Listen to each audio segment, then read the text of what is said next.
오늘 하나님의 말씀입니다. 오늘 말씀은 마태복음 1장 18절에서 25절까지 있는 말씀입니다. 마태복음은 누가 썼을까? 마태라고 하는 사람이 썼습니다. 마태라고 하는 사람이 마태복음을 썼습니다.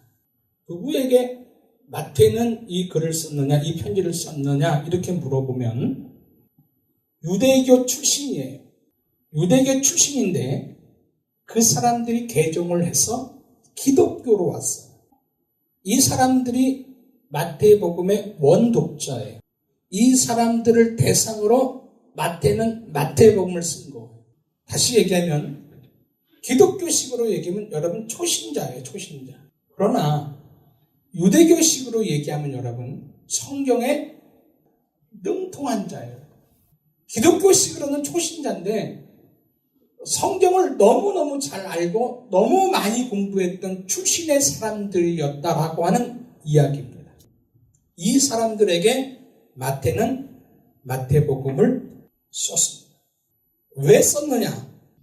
첫째, 쓴 이유에 대한 이야기를 하면 유대교를 다시금 세우겠다라고 하는 유대인들의 재건 운동과 맞물려 쓰여지는 것.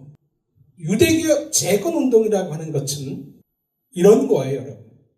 AD 70년에 예루살렘 성전이 무너졌어요. 예루살렘 성전이 무너졌다라고 하는 의미는 뭐냐면 여러분, 유대교가 무너진 거예요, 유대교가. 그래서 유대교인들이 다 뿔뿔이 흩어집니다. 그리고 무너지면서 이 사람들이 다시금 어디로 들어오냐면 기독교로 많이 들어오는 거예요. 유대교가 무너지고 난 후에 80년경에 유대교 재건 운동이 시작을 해요. 우리가 이렇게 무너져서는 안 되겠다. 우리가 다시 유대교를 살려야 되겠다. 라는 재건 운동이 시작이 됩니다. 그래서 AD 90년에 절정을 이룹니다.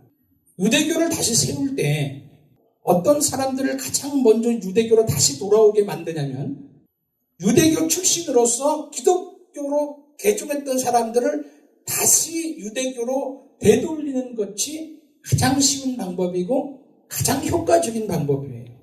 그래서 유대교 출신의 기독교인들에게 협박을 하는 거예요. 핍박을 하는 거예요. 환난을 주는 거예요. 자기들 공동체에 들어오지 않으면 그걸 가지고 길드라고 얘기를 하는데 길드에 들어오지 않으면 연합체에 들어오지 않으면 일거리도 안 줘요. 자기 공동체에서 쫓아내요. 여러 가지 협박과 박해와 핍박을 주니까 많은 초신자였던 유대교 출신 기독교인들이 다시금 유대교로 돌아가기 시작을 하는 거예요. 그리고 돌아가지는 아니했을지라도 갈등을 느끼는 사람들도 엄청 많은 거예요. 마태 공동체는 이런 사람들이 너무 많은 거예요. 마태의 입장에서 볼 때 마태의 공동체가 붕괴되지 않기 위해서는 어쨌든 유대교 출신 기독교인들을 다시금 유대교로 돌아가는 일들을 막아야 되는 거예요. 그래서 유대교 출신 기독교인들을 돌아가는 걸 막기 위해서 마태복음을 썼어요. 그래서 마태복음에 나오는 환난, 핍박, 박해 이런 것들은 다 유대교로부터 오는 핍박에 대한 부분이라고 여러분 생각을 하면 좋을 것 같아요. 그것이 첫 번째 마태복음을 쓴 이유가 되어지는 거죠. 마태복음은 우리가 다시 유대교로 돌아갈 필요가 없다라고 하는 이유를 쓴 것이 마태복음이에요. 둘째, 유대교로 다시 돌아갈 필요가 없다라고 하는 이야기를 쓴 것이 마태라면 다시 유대교로 돌아갈 필요가 없는 이유가 뭔지를 써야 돼요. 그 이유 중에 하나가 뭐냐면 예수가 누구인지를 정확하게, 예수 그리스도가 누구인지를 정확하게 그들에게 여러분 가르쳐줘야 됩니다. 너희가 옛날에 배웠던 구약 성경에서 말하는 메시아가 그게 예수다 라고 하는 사실을 증명해줘야 그들은 메시아가 온 기독교를 떠나지 아니할 거예요. 그래서 마태복음 여러분 예수가 누구인지를 정확하게 얘기해주는 책이라고 생각을 하면 좋을 것 같아요. 예수가 메시아라고 하는 그 이야기를 증명해 주는 책이에요, 여러분. 자, 세 번째. 그러다 보니까 마태복음을 쓸 때 쓰는 언어나 쓰는 문화가 다 유대교 쪽인 것입니다. 그래서 구약 이야기가 여러분 다른 복음서보다는 더 많아요. 구약 이야기를 많이 끄집고 들어와요, 여러분. 왜? 이미 이들은 성경에 능통한 사람이기 때문에 구약 성경에 있는 이야기를 가지고 와서 예수 그리스도가 누구인지를 설명해 주기 때문에 그래요. 구약 이야기를 몇 번 썼냐면 65번 써요. 65번. 직접적인 표현이 13번 정도. 간접적인 표현이 그 나머지. 오늘 우리가 읽었던 본문에도 구약의 이야기를 끌고 들어와서 쓴 것이 많이 있어요. 아들 낳을 것이다. 아들이 임마누엘이다. 이런 거. 처녀가 임신해서 아들 낳을 것이다. 이런 얘기들. 그래서 마태복음에는 여러분 가장 밑에서 밑바닥에서 기초로 흘러가는 여러분 주제가 두 가지인데 그 중에 첫 번째가 뭐냐면 예수가 누구인가를 여러분 1장부터 28장까지 계속 그 이야기를 끌고 들어가요. 첫 번째 줄기예요, 여러분. 이걸 놓치면 안 돼요. 그래서 순간순간 예수님이 설교할 때든지 아니면 기적을 베풀 때든지 아니면 예수님이 어떠한 행적들을 여러분 행할 때든지 다 어디와 연결되었냐면 예수가 누구인지와 연결되어 있어요. 그러니까 어떠한 기적을 베풀었다? 여러분 기적만 보면 안 돼요. 그 안에서 예수가 누구인지를 정확하게 얘기하고 싶은 것이 그 안에 있는 거예요. 이게 첫 번째예요, 여러분. 예수가 누구인가. 예수는 마태복음에서 계속 사람들의 눈에 비출 때는 예수가 어떤 존재로 보냐면 세상을 바꿀 존재로 늘 보는 거예요. 나의 상황과 환경을 바꿀 존재로 보는 거예요. 내 야망을 이루어줄 메시아다. 그러나 하나님은 예수를 세상을 바꿀 메시아라고 우리에게 소개해 주지 않고 하나님은 예수를 하나님의 나라와 뜻을 이루어줄 메시아다. 이렇게 얘기합니다.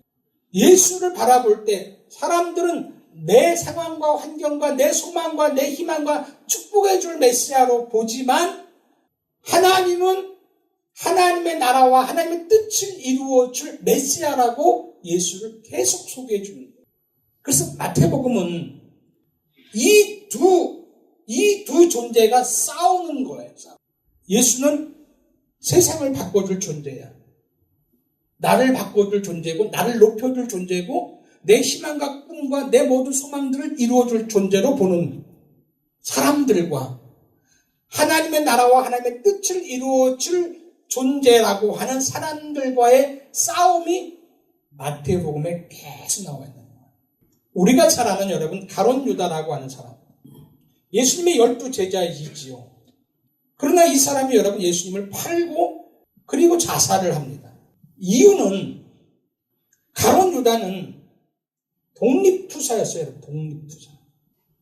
어쨌든 식민지화 되었던 우리 민족을 로마로부터 독립시켜줄 능력자.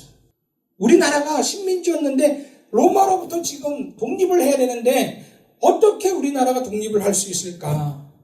그런 고민과 그런 단체에 있던 사람들인데 예수라고 하는 사람이 나타나서 능력을 행하는 걸 보니까 이 사람이야말로 세상을 바꿔줄 존재, 우리나라를 독립시켜줄 존재로 보는 거예요. 그래서 자기의 생명 다 놓고 따라다니는 거예요. 그런데 가다 보니까 예수가 말하는 것이 나는 세상을 바꿀 존재가 아니라 나는 자꾸 죽겠다라고 얘기를 하는 거예요. 결국 죽음의 길로 가는 거예요. 세상을 바꿀 어떠한 아이템을 가지고 가는 게 아니라 자꾸 십자가로 죽는 길로 가는 거예요. 여러분. 배반감을 느끼는 거죠. 그래서 여러분 예수를 십자가에 팔고 자기는 죽어버리는 거예요. 그래서 자기의 의로움을 나타나는 거겠죠. 우리가 잘 아는 여러분 베드로. 우리는 베드로가 참 믿음이 좋고 신실하다고 얘기하지만 여러분 베드로가 4장에 보면 예수님을 만나고 난 후에 배도 버려요. 미쳤어요. 제가 볼 때는. 배도 버려요. 여러분. 배. 그리고 가족들도 버려요. 그리고 다 주님을 따라가요. 참 신실한 것 같아요. 여러분. 그러면 이 사람은 하나님의 나라와 뜻을 위해서 하나님 예수와 더불어서 여러분 살아가는 삶의 형태인가 이렇게 물어보면 여러분 실은 베드로도 그렇지 않아요. 베드로 예수님을 쫓아갔던 여러분 이유가 있다면 16장에 가면 이게 지금 4장 얘기인데 16장에 가면은 예수님이 나 죽어야 돼 이렇게 얘기해요. 나 죽어야 돼. 그리고 3일 만에 내가 부활할 거야. 이 얘기를 할 때 가장 강력하게 예수님의 죽음을 막는 사람이 베드로입니다. 근데 예수님의 죽음을 막는다라고 얘기할 때 이 죽음을 막는 단어가 여러분 예수님을 꾸짖는 단어가 사단이 꾸짖는 단어하고 똑같이 쓰는 거예요. 그러니까 베드로가 예수님을 꾸짖을 때 사단이 꾸짖는 것처럼 꾸짖는 거예요. 사단이 꾸짖는 것 같은 마음으로 꾸짖는 거예요. 그러니까 예수님이 그 다음에 베드로를 꾸짖을 때 베드로야 물러가라 이렇게 얘기하지 않고 무슨 단어를 썼죠? 사단이라는 단어를 썼어요. 지금 베드로가 예수님을 꾸짖을 때 사단의 영을 써서 사단이 꾸짖는 형식으로 꾸짖으니까 여러분 예수님이 그 베드로를 보고 사단이라고 표현을 합니다. 결국은 뭐냐면 세상 받고 나를 높여줄 존재로 예수님을 보는 거예요. 이 싸움이 계속 끝까지 가는 요 두 존재. 이게 첫 번째 흐르는 거예요, 여러분. 자, 두 번째 흐르는 존재가 있다면 하나가 뭐냐면 하나님의 의가 뭔가, 세상의 의가 뭔가, 세상의 의하고 하나님의 의는 어떻게 다른가. 이게 두 번째 흐르는 주제예요, 여러분. 오늘 우리는 1장을 읽었지만 1장에서 여러분 하나님의 의가 뭔지를 여러분 또 요셉이라고 하는 사람을 통하여 우리에게 보여주는 거예요. 그럼 요셉이라고 하는 사람은 결국은 뭐냐면 예수 그리스도의 의에 대해서 예표로 얘기를 해주는 거예요. 한번 오늘 성경으로 돌아가서 보도록 합니다. 자, 오늘 성경 18절 같이 읽어보도록 합니다. 그의 어머니 마리아와 요셉과 정혼하고, 그죠? 동거하기 전에 성령으로 잉태되었다라고 하는 말씀을 합니다. 단어에다가 줄을 치세요. 요셉과 약혼을 하고 동거하기 전에. 우리나라의 결혼 풍속으로 성경을 보면은 많이 참 이해가 안 가요. 우리는 성경의 결혼 풍속을 이해하기 위해서는 이스라엘의 결혼 풍속을 조금은 이해를 할 필요성이 있어요. 자, 한번 그런 의미에서 이스라엘의 결혼식을 한번 조금만 여러분 설명해 드릴게요. 이스라엘은 반드시 약혼을 해야 돼요. 자, 약혼을 하고 난 후에 1년 뒤에 결혼을 합니다.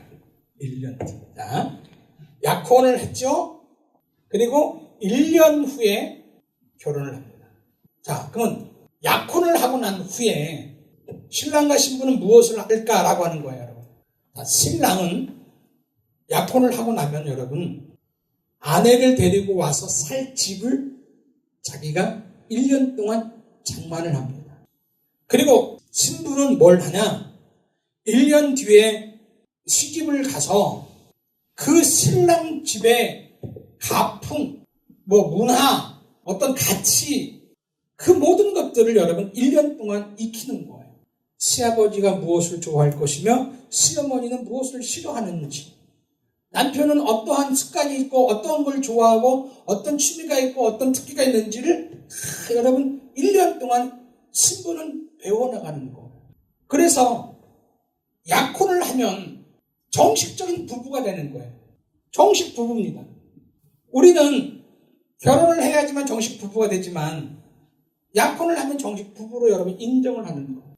동거하지 않아도 약혼을 했기 때문에 이미 요셉과 마리아는 부부입니다. 동거하지 않았는데도 임신을 했다? 그럼에도 불구하고 그 임신한 아기, 예수님은 요셉의 호족에 들어가는 거예요. 그래서 유다 자손이 되어진다. 성경은 그렇게 이야기를 하는 겁니다. 예수님이 처음 이 땅에 오실 때 초림이라고 얘기를 해요. 초림. 역사로 얘기하면 영년. BC하고 AD가 구분되어지는 그 해 예수님이 이 땅에 오셨지요. 그걸 가지고 초림이라고 얘기를 해요. 초림. 예수님이 초림하셨을 때 우리와 약혼한 거예요. 신랑 신부가 되었습니다. 그리고 신랑이신 예수님은 요한복음 14장에서 이렇게 얘기를 해요. 내가 너와 함께 있을 처소를 마련하러 내가 가겠다. 이런 표현을 해요. 이게 이거예요, 여러분. 약혼을 하고 나서 신랑은 함께 살 집을 마련하러 가는 거예요. 그 용어가 이 용어 때문에, 이 문화 때문에 나오는 거예요. 그러면 올라가고 나면 신부인 우리들은 이 세상에서 뭘 해야 되냐? 하나님의 가풍, 하나님의 문화, 하나님의 가치, 하나님이 어떠한 분인지를 우리는 익혀나가야 되는 거예요. 오늘 우리가 살아가는 이 땅의 삶은 여러분, 잘 먹고 잘 입고 잘 살고 돈 많이 벌고 그런 삶도 중요하지만 여러분, 하나님의 문화가 뭐고 하나님의 가치가 뭐고 하나님의 가풍이 뭐고 우리가 하나님 나라에 대해서 공부하고 익히고, 그래서 그분을 다시 만났을 때 여러분 실수하지 아니하고 그분과 진짜 행복하게 잘 살 수 있도록 우리는 지금 이 삶을 살아야 된다는 이야기를 하는 거예요. 그런데 우리는 하나님 나라의 가풍과 문화와 가치는 별로 관심이 없어요. 뭐에만? 이 세상에서 어떻게 잘 살 것인가? 어떻게 잘 먹을 것인가? 어떻게 하면 좀 더 높아질 것인가에만 우리는 더 많이 관심을 갖고 있는 거예요. 주님이 다시 오시는 그날, 그런 삶을 사는 사람들에게는 분명코 문제가 되어질 거라고 생각이 되어지는 거예요. 자, 그렇게 시작을 해가지고 동거를 하기도 전에 마리아가 성령으로 잉태되었다라고 한 얘기예요. 요셉도 마찬가지예요, 여러분. 믿을 수 없어요. 있을 수 없는 일이에요, 여러분. 유대인들도 마찬가지예요, 여러분. 있을 수 없고 믿을 수 없는 일들이에요, 여러분. 그런데 유대인들이 알고 있는 성경에는 여러분, 그 이야기가 예언으로 되어 있어요. 그들이 생판 모르는 사람들에게 이 이야기를 쓴 게 아니라 이미 그들이 처녀가 잉태하여 아들을 낳을 거라고 하는 이야기를 그들은 이미 들었어요. 구약을 통하여. 그러니까 그들에게 이 이야기는 생소하거나 낯설지 않다라고 하는 거예요. 그것이 이사야서 선호세 7장 14절에 있는 이야기예요. 처녀가 잉태하여 아들을 낳을 것이다. 그리고 그들이 잘 알았던 창세기 3장 15절에 여자의 후손이, 여자의 원수인, 여자의 후손이 태어날 거라고 하는 이야기. 모든 사람들은 다 남자의 후손이죠. 근데 여자의 후손, 남자의 씨가 아닌 여자로서만 태어나는 아들이 있을 거라고 하는 이야기를 하는 거예요. 그 이야기를 끄집고 들어와서 그 이야기가 오늘 성취되는 분. 그러니까 다시 얘기할게요. 유대교로 돌아가지 않기 위해서 이미 구약에서 메시아에 대한 이야기를 했는데 그 메시아가 이렇게 지금 처녀의 몸으로 왔다라고 하는 이야기, 여자의 후손으로 왔다라고 하는 이야기를 통하여 예수가 누구인지, 그 예수가 메시아라고 하는 이야기를 깔고 들어간다는 이야기를 또 하는 거예요. 깔고 들어가는 거예요, 그냥. 그래서인지 요셉도 여러분 그를 드러내지 아니하고 가만히 끊고자 했다. 19절 그렇게 얘기하는 거예요.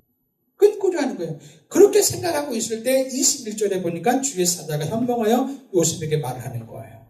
그래서 요셉도 주의 사자가 말하는 대로 순종하여서 마리아를 데리고 와서 아기를 낳게 했고 결국 그 아들 이름을 예수라 지었습니다.